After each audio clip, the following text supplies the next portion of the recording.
언제나 명쾌한 해설을 해주시는 뉴스 전문가 세 분, 오늘도 스튜디오에 나와 있습니다. 유용화 한국외대 초빙 교수, 백성문 변호사, 그리고 하종대 보도본부 선임 기자 세 분입니다. 안녕하십니까? 어서 오십시오. 안녕하세요. 네.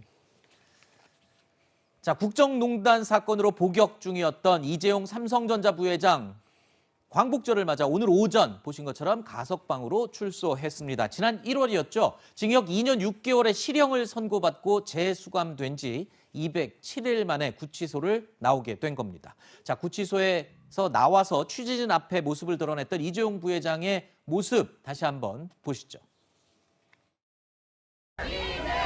부회장님, 국민 여러분들께 한 말씀 부탁드립니다.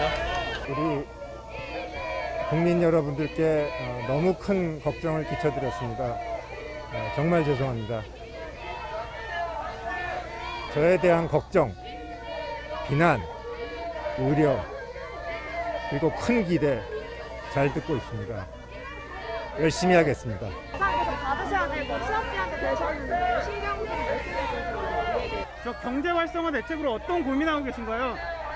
반도체 백신 중에 어떤 게 우선순위 있습니까, 부회장님?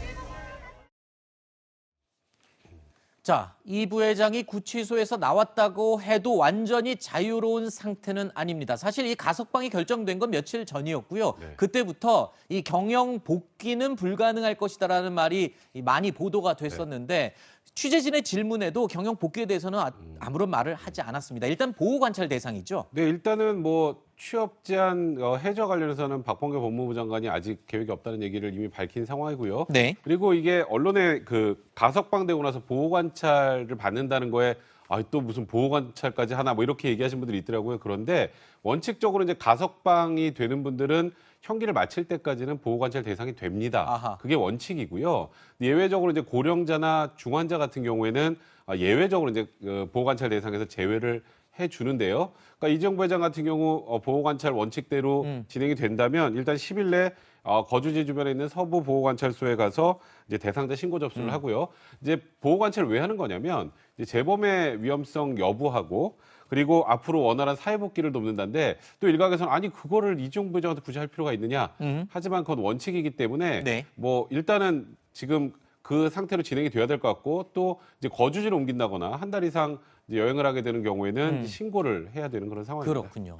자, 법무부 장관으로부터 취업 승인을 신청해서 허가를 받으면 취업 제한은 풀리기는 합니다. 하지만 방금 들으신 것처럼 박범계 법무부 장관은요, 그동안 여러 차례 취업 승인을 고려한 적이 없다고 선을 그어왔습니다. 취업 제한 통지를 이미 했고요. 그 점에 대해서 관심이 많으신 것 같은데 고려한 바 없고요.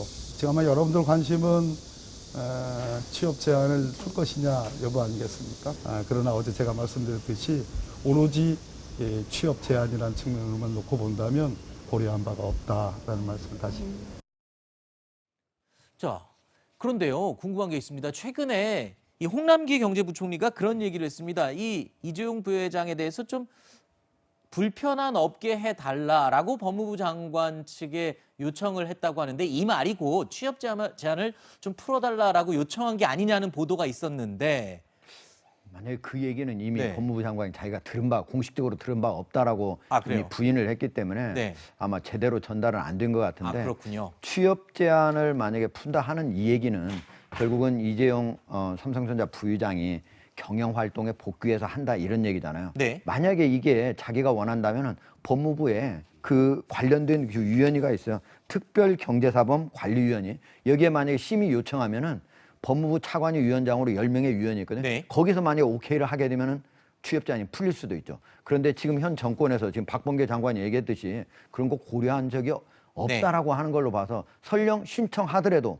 안 될 것으로 저는 생각을 하고 네. 또 하나는 보면은 이재용 부회장이 이제 나오면서 그랬잖아요. 우려, 걱정, 기대 이런 것도 알지만 큰 기대. 지금 그게 뭐냐 이렇게 생각을 해보면 삼성그룹에 대한 경영 활동을 열심히 하라 이런 거보다는 이번 정권에서는 나오자마자 좀 백신 좀 한 천만 도스든 2천만 도스든 그걸 좀 확보하라. 이 정권 청와대에서도 잘 못하는데 그걸 좀 확보하라, 이런 쪽에 좀 신경 쓰라, 이런 얘기 아닌가 그런 생각을 해봅니다. 개인적인 전제, 개인적인 의견을 전제로 지금. 예, 지금 사면을 안 해주고 네. 가석방만 알겠습니다. 해줬잖아요. 그리고 여러 제한이 있지 않습니까? 알겠습니다. 그걸 보면은 그런 의미라는 느낌이 들어요. 네. 자, 오늘 이재용 부회장의 가석방 현장에는요, 이 부회장의 가석방을 규탄하는 시위도 함께 벌어졌습니다. 이재용 가석방으로 대한민국은 분명 삼성공화국임을 증명했고 불평등 양극화를 위한 투쟁을 전개할 것이다.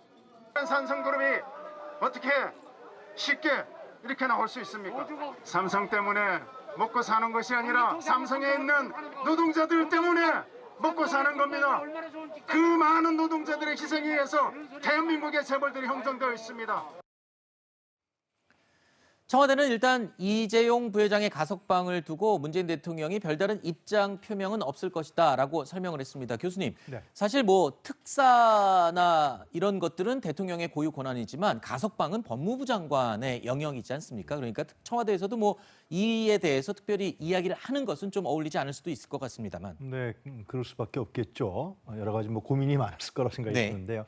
근데 저는 이제 이재용 부회장이 오늘 나오면서 하종대 기자께서 말씀하셨지만은 걱정과 비난 그리고 큰 기대. 저는 이것이 바로 이재용 부회장의 가석방과 관련된 우리 한국 사회의 고민이 거기 묻어 있지 않냐 생각합니다. 네. 그러니까 재벌의 특권이라는 문제가 있고, 네. 그다음 한국 경제에서의 삼성이라는 재벌이 갖고 있는 위상, 이 두 가지 문제를 어떻게 우리가 풀어날 건가에 대한 우리의 고민이 있는 것이죠. 네네네. 그 지점에 아마 고민이 있을 거고요. 그거가 참 쉬운 해결 과제는 아닐 거라고 생각합니다. 그러나 이제 그런 부분을 너무나 한 가지만 더 치중하게 되고 네. 정치 공학적으로 가면은 그 해결에 대한 고민 그렇죠. 정도가 쉽지 않을 것이다. 그런 점들이 이번에 이재용 부회장의 가석방에서 우리가 볼 수 있는 측면이 있지 않나 생각합니다. 네.